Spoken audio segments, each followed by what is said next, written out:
Sejam bem-vindos à nossa primeira aula sobre fé e intimidade com Deus.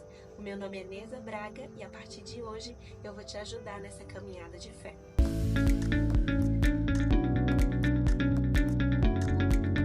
E antes de começar, eu quero te encorajar a abrir o seu coração e acreditar que é possível sim viver uma vida de fé, de intimidade com Deus, porque nem sempre eu vivi dessa maneira, né? Eu conheci a verdadeira natureza de Deus, eu conheci o Deus de amor, o Deus de bondade ao longo do tempo. Eu cresci num ambiente católico, né, onde foi me apresentado um Deus bom, um Deus de amor, mas um Deus que pune, um Deus vingativo que está disposto a te castigar a cada erro que você cometer. A gente não tinha tanto incentivo a ler a palavra de Deus, né, a ler a Bíblia. Os meus pais também eram católicos e eu não tinha essa inspiração de ler a palavra de Deus nem dos meus pais e nem da igreja católica. O tempo foi se passando, eu cresci, me mudei de estado, né? E comecei a frequentar uma igreja evangélica, onde Deus falou comigo. Foi uma experiência muito emocionante, muito impactante na minha vida, onde eu pude tomar algumas decisões. A partir desse momento, eu vi que tinha algo diferente de tudo que eu já provei de Deus. E isso me fez querer mais de Deus. Porém, eu estava passando por uma situação muito difícil que acabou falando mais alto do que essa vontade de buscar a Deus. Então, passando-se essa fase difícil, esse desejo de buscar a Deus veio de novo no meu coração, né? E exatamente nesse momento, a minha melhor amiga, a pessoa que sempre esteve muito próxima de mim, ela perdeu o seu esposo. O esposo dela tinha ficado doente e ele veio a falecer. E ela também estava conhecendo a Deus, ela já estava um pouco mais à frente, né? Ela já estava congregando em outra igreja, conhecendo mais da palavra de Deus, conhecendo mais do amor de Jesus. E o testemunho dela me impactou de uma forma muito grande. No dia que eu recebi a notícia, né, que o esposo dela tinha falecido, eu peguei o telefone e eu liguei para ela sem saber o que falar. Eu estava desesperada por não estar do lado dela naquele momento tão difícil. E quando eu peguei o telefone para falar com ela, eu fiquei impressionada porque ao invés de eu trazer conforto para ela que me confortou. Ela falou do amor de Deus, ela falou que ela sabia para onde ele tinha ido, ela sabia do amor de Jesus por ela e pela sua família e que isso trazia paz no coração para suportar essa dor. E aquilo me deixou impressionada. Como alguém que tinha acabado de perder o esposo poderia estar tão forte a ponto de consolar outra pessoa. Ela precisava de consolo e ela acabou me consolando. E nessa mesma semana eu decidi entregar minha vida para Jesus. Então eu fiz uma oração, eu não sabia como eu poderia fazer isso. Eu pesquisei e eu fiz a oração: Jesus, eu abro meu coração para que o Senhor tome conta da minha vida. Eu comentei com a minha amiga, né, com essa amiga, que eu gostaria de começar a ir para a igreja, que eu gostaria de conhecer mais da palavra de Deus, mas que eu não sabia por onde começar.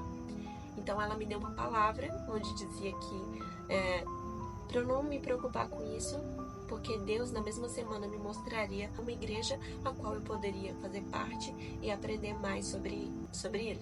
Então eu aguardei, confiante que isso ia acontecer, e um dia que eu fui para a manicure, eu recebi o convite, né, para ir ao culto e comecei a frequentar uma igreja todas as semanas. Eu aproveito esse vídeo para honrar a tua vida, gente. O teu testemunho impactou muito a minha vida e se eu estou nessa caminhada com Jesus, eu devo a Ele e a você, porque a tua fé, a tua força, a força que eu sei que vem de Deus, me inspirou também a buscar e a conhecer mais do amor de Jesus. Então, um beijo, você mora aqui no meu coração. Então eu comecei a ir para essa igreja, né, e fui conhecendo mais e mais sobre Jesus, me apaixonei por sua palavra. Eu prestava bastante atenção no que era ensinado porque eu queria muito aprender mais da palavra de Deus, né? Só que algumas coisas começaram a me incomodar, né? Tinha alguns ensinos que trazia um incômodo no meu coração e eu não entendia o porquê. Nesse momento também, eu comecei a me sentir muito culpada. Como eu estava no começo da minha conversão, eu estava trabalhando, eu estava cuidando dos filhos, era muita correria, eu não conseguia ir todos os dias de culto, né? Eu costumava ir de 1 a 2 vezes na semana, né? Eu fui ensinada que faltar aos cultos era pecado. E alguns ensinos também me incomodavam muito e eu achava que tinha algo de errado comigo. E isso foi se tornando um peso muito grande no meu coração, uma culpa muito grande. Todas as vezes que eu não conseguia ir para o culto, eu me sentia culpada, eu me sentia condenada e eu acreditava que se eu morresse no dia em que eu faltasse ao culto, que eu iria para o inferno. Aí eu ficava com aquela dúvida, né? Será que eu sou salva mesmo? O dia que eu acerto, eu me sinto salva, mas no dia que eu erro alguma coisa, eu me sinto condenada, eu acho que se eu morrer naquele dia, eu vou para o inferno. Então eu passei por algum período com esse pensamento, com esse sentimento de culpa, de condenação. E quanto mais eu buscava estar na igreja, mais peso e mais culpa eu sentia. Foi aí que um versículo veio ao meu coração. Vinde a mim, vós que estáis cansados e oprimidos. Esse versículo veio na hora certa e ele falou muito ao meu coração.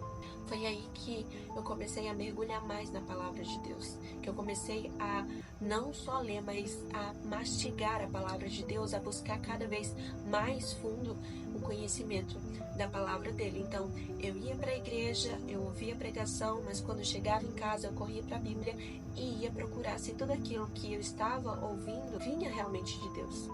E foi nesse período que eu comecei a entender mais sobre a graça dele, né? E tudo mudou. Eu ouvi algumas experiências, né, dos meus irmãos, onde teve um caso que uma mãe quase perdeu a sua filha caso ela não obedecesse em se tornar uma líder na igreja, né? E isso me assustou muito. Me fez acreditar que isso também aconteceria comigo. Então, Deus poderia levar alguém da minha família, algum dos meus filhos, para que eu me posicionasse e não faltasse mais aos cultos. Isso me deixou apavorada. Então eu passei a ir para a igreja todos os dias de culto e a minha casa foi virando um caos. Eu já não tinha mais tempo para os meus filhos, eu já não tinha mais tempo para minha família, para o meu esposo. A minha casa já estava ficando toda bagunçada, porque eu saía do trabalho às 6, né, e o culto começava às 7, então eu não tinha tanto tempo para arrumar a casa, para preparar as refeições, para cuidar dos meus filhos, e isso foi se tornando um caos. Então, quando esse versículo veio ao meu coração, quando Jesus falou comigo, vinde a mim vós que estáis cansados e oprimidos, e eu vos aliviarei. Então, quando Deus falou comigo através desse versículo, eu me questionei.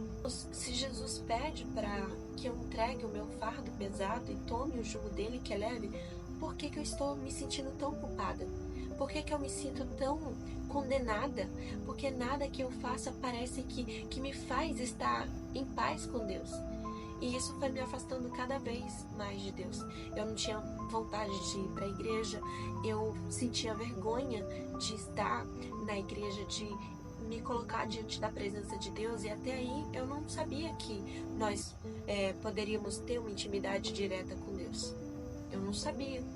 Então, eu comecei a mergulhar mais na palavra de Deus e a conhecer mais sobre a graça. Deus me conectou com outras pessoas para que eu pudesse ter um entendimento melhor sobre a graça, e eu fui unindo aquilo que as pessoas me falavam com a leitura da palavra e com a direção do Espírito Santo, né? Foi aí que eu comecei a entender mais sobre a graça. Eu comecei a ler o livro de Hebreus, e a partir do momento que eu li o livro de Hebreus, os meus olhos puderam ver. Um versículo que Deus falou muito ao meu coração, está lá em Hebreus 7:25, mas Jesus foi o sumo sacerdote perfeito que fez um único sacrifício, e lá estava escrito que esse sacrifício de Jesus era suficiente para nos salvar definitivamente, de uma vez por todas, de todos os nossos pecados, de todas as nossas transgressões, que Jesus foi suficiente para nos purificar de tudo isso. Então, a menos que você renuncie à sua fé em Jesus Cristo, você não vai perder a sua salvação. Então, esse conhecimento, saber sobre Jesus, o que ele fez por mim, saber que nunca se tratou da minha força, do que eu faço, mas do que ele fez, foi que me trouxe para viver uma vida de intimidade com ele. Então, eu recebi uma direção de Deus para me afastar por um mês daquela igreja, né? E me relacionar unicamente com ele, para não ouvir mais ninguém, ouvir somente dele, porque depois que passasse esse tempo com ele, eu saberia o que fazer. Porque antes eu estava pensando em sair, né, dessa igreja, mas eu não queria fazer nada que não fosse da vontade de Deus. Então eu pedi uma direção para Deus do que fazer. Então ele me deu essa direção de passar esse período com ele. E quando terminou esse período, ele falou forte ao meu coração que o meu tempo dentro dessa igreja já tinha acabado.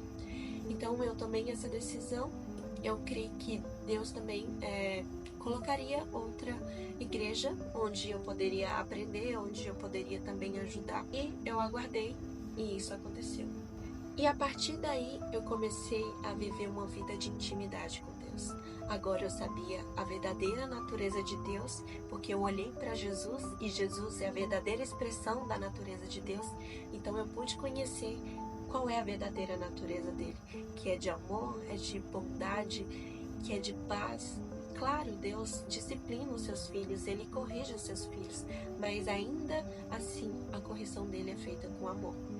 Então eu comecei a desenvolver essa intimidade com Deus, falando com ele, lendo mais a palavra de Deus, comecei a ouvir a voz de Deus, e é isso que eu quero também poder ensinar para você, a não se concentrar somente naquilo que é pregado nas igrejas, a não se alimentar somente daquilo que você ouve por aí, mas que você também desenvolva essa intimidade com Deus, tendo um momento com ele, sabe? Uma conexão direta a ele. Antes, na antiga aliança, você só podia se relacionar com Deus através de um sumo sacerdote. Só que Jesus rasgou o véu. O véu significava a separação de Deus com o seu povo. Quando Jesus ressuscitou, ele nos reconciliou com Deus. Então, todo aquele que crê que Jesus Cristo é o Filho de Deus, recebe a salvação. A salvação não é por obras, para que ninguém se glorie, e é um trabalho que o Espírito Santo começa a fazer na nossa vida. Então, primeiro, eu creio em Deus, eu creio no Filho de Deus, que é Jesus Cristo. O Espírito Santo vem habitar em nosso coração, e a partir daí começa uma transformação. O teu caráter é transformado, o jeito de falar é transformado, o jeito de se vestir é transformado, e tudo que você fizer de bom é inspirado e direcionado pelo Espírito Santo. Nada vem de nós.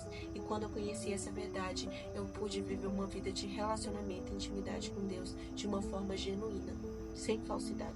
Então você que está querendo viver uma vida de intimidade com Deus, de fé, uma fé que funciona, você precisa primeiro entender qual é a verdadeira natureza de Deus. Você precisa ter certeza da tua salvação e entender que nunca se tratou de você. Que nós, por mais que a gente se esforce para fazer o bem, nenhum humano é capaz de se salvar, de se transformar.